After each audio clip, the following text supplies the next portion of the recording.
Julián y Marta eran una pareja feliz que desde hace un año se habían mudado al campo.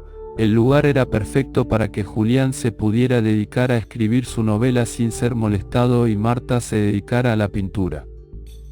Aquello era su afición y, desde hacía un par de años, su medio de vida, ya que había comenzado a exhibir su arte en diversas galerías y cada vez era más cotizada y conocida. Ambos estaban encantados con su nuevo hogar ya que estaban lo suficientemente cerca del pueblo como para poder realizar las compras o salir a cenar fuera. Pero la finca era privada y eso les daba la privacidad que necesitaban para sus trabajos, y alejaban a visitantes molestos e inoportunos. La pareja además estaba muy enamorada y habían empezado a hablar de ampliar la familia. La idea de que sus hijos se criaran en un ambiente tan protegido y entre la naturaleza era algo que a ambos les encantaba. La convivencia además iba viento en popa. Julián era la persona más ordenada y disciplinada que Marta había conocido en toda su vida. Metódico y detallista, tenía una rutina casi militar. Todas las tardes salía a correr junto a su perro, un paseo que encantaba al animal porque siempre llegaba feliz y agotado de tanto esfuerzo. Sin embargo, la paz que tenían parecía estar a punto de acabar. Desde hacía varias semanas se habían empezado a dar extrañas desapariciones en el pueblo. Varios coches de turistas o gente que estaba de paso se quedaban estacionados por largos plazos de tiempo sin que sus dueños regresaran a reclamarlos. Eso al principio no parecía molestar a nadie, pero en un pueblo pequeño siempre se comenta todo y el misterio parecía ir a más cada vez. Ya eran más de una docena los coches estacionados en la gasolinera y calles más alejadas del centro. Llegó un punto en el que la preocupación de algunos habitantes fue tal que llamaron a la policía para que investigara los sucesos. Las autoridades poco pudieron aclarar del asunto. Los propietarios de los vehículos habían desaparecido e incluso había denuncias de familiares reclamando que se realizara una investigación. Lo único que pudo encontrar la policía fue restos de sangre en uno de los vehículos, poca cantidad, como si alguien hubiera arañado a su agresor y luego se agarrara al asiento. Los restos estaban deteriorados y en el pueblo no había equipo suficiente para hacer una prueba de ADN, por lo que llamaron a la ciudad para que mandaran a un investigador.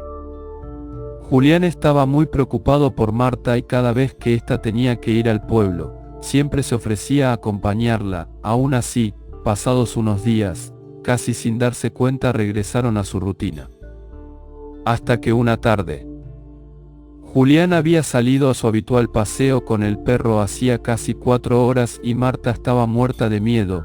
Él siempre se negaba a llevarse su teléfono cuando salía a trotar, por lo que no tenía forma de localizarle. Llamó a un par de conocidos en el pueblo pero nadie parecía haberle visto. Estaba a punto de buscar una linterna para adentrarse en el bosque en su búsqueda cuando apareció cojeando por la puerta con el perro con la boca manchada de sangre. Estaba totalmente arañado y cojeaba de su pie derecho, pero lo más inquietante era un corte que Julián tenía en uno de sus brazos, un corte tan profundo y limpio que parecía hecho con algún tipo de cuchillo. Marta le abrazó y le besaba muerta de susto. «Mi amor, ¿qué te ha pasado? ¿Cómo te has hecho esto?» Estaba paseando con Cronos, el nombre del perro, cuando ha aparecido un jabalí. El animal debía estar herido o algo porque me ha atacado. Corriendo entre los árboles me he raspado con las ramas, hasta que me he torcido el tobillo y he caído al suelo. En ese momento el animal me ha herido en el brazo, y si no hubiese sido por Cronos, probablemente no lo hubiera podido contar. Se ha portado como un valiente atacando al jabalí y haciéndole huir. Marta estaba realmente asustada, casi pierde a su marido y no se había dado cuenta. El pobre debía haber pasado un calvario para poder llegar hasta su casa con esa torcedura en el tobillo.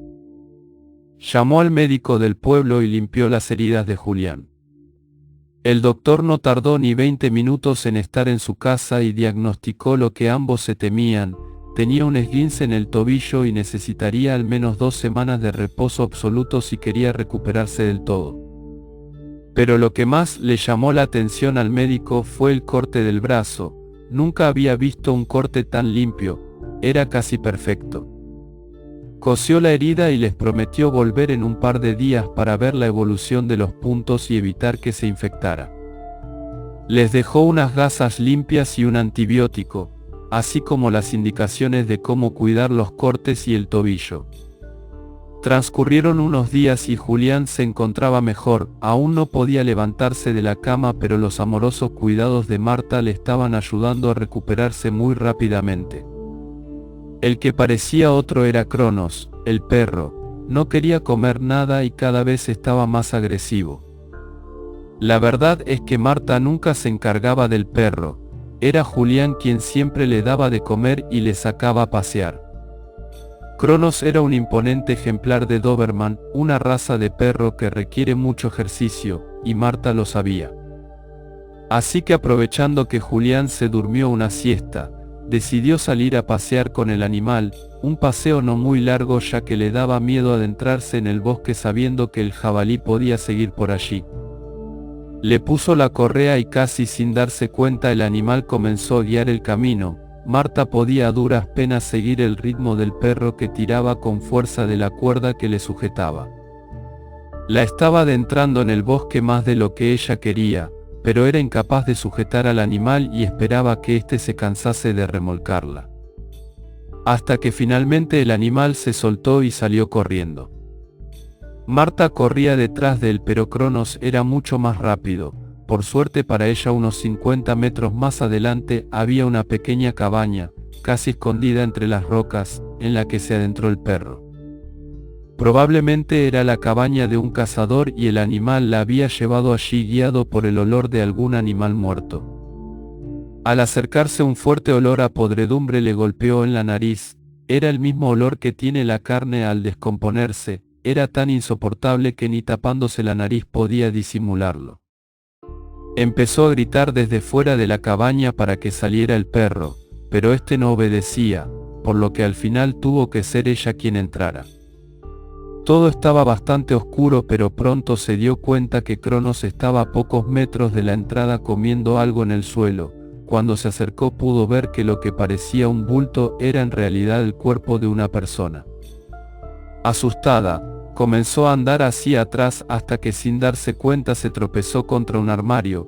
El golpe provocó que un par de frascos de cristal cayeran al suelo. Al estallar contra el pavimento, decenas de ojos humanos salieron rodando por el suelo y se levantó un fuerte olor a alcohol. Marta comenzó a vomitar, el espectáculo era repugnante y cuanto más se fijaba en el interior de la cabaña, más macabro resultaba todo. Habían restos humanos desperdigados por toda la cabaña. Sobre una mesa de madera había varios tipos de cuchillos y hachas con los que alguien parecía haber estado descuartizando a sus víctimas. En una de las esquinas había algo que enseguida le resultó familiar a Marta, una motosierra que ella misma había regalado a Julián y decorado con sus pinturas para simular un simpático pez sierra. Todo empezaba a cuadrar en su cabeza, los metódicos paseos de su marido cada tarde, la forma en la que el perro la había guiado directamente hasta el lugar, como el animal se había negado a comer durante días y cada vez estaba más agresivo, las desapariciones que habían comenzado poco tiempo después de su llegada al pueblo. Marta lo sabía, no necesitaba que nadie se lo confirmara. Su marido era un asesino y utilizaba esa cabaña para descuartizar y esconder los cadáveres de sus víctimas. Cada insignificante detalle que antes había pasado por alto, parecía llevarla siempre a la misma conclusión. Asustada, salió corriendo en dirección al pueblo. No era complicado para ella guiarse por la zona porque había un par de montañas que la servían de guía y la orientaban en la dirección correcta. 1 hora y media después regresó a la cabaña con una docena de hombres del pueblo, entre los que estaban un par de policías. Al llegar allí, más de uno de esos hombretones de campo empezaron a temblar como niñitas. Al iluminar el interior de la cabaña con sus linternas, el espectáculo que vieron les heló la sangre. Todo era mucho peor de lo que había descrito Marta. Había restos humanos de al menos 20 personas, algunos habían sido preservados en alcohol y otros colgaban de ganchos con el cuerpo parcialmente devorado por el perro. Un policía se acercó al cuerpo que había tendido en el suelo. Era el más reciente y parecía que le habían asesinado y habían tenido que salir huyendo. En una de sus manos sujetaba un revólver al que le faltaban un par de balas. Probablemente había disparado al asesino cuando éste le sorprendiera investigando en su cabaña. El hombre era el investigador enviado desde la ciudad y parecía que la causa de su muerte había sido que Cronos le había desgarrado la garganta. A los pocos minutos un dispositivo policial se presentó en la casa de Marta y Julián, pero Julián había desaparecido del lugar dejando todas sus pertenencias. Probablemente el perro, al regresar a casa con la boca ensangrentada, le advirtió que su guarida había sido descubierta, o tal vez es porque en un pueblo pequeño siempre se comenta todo.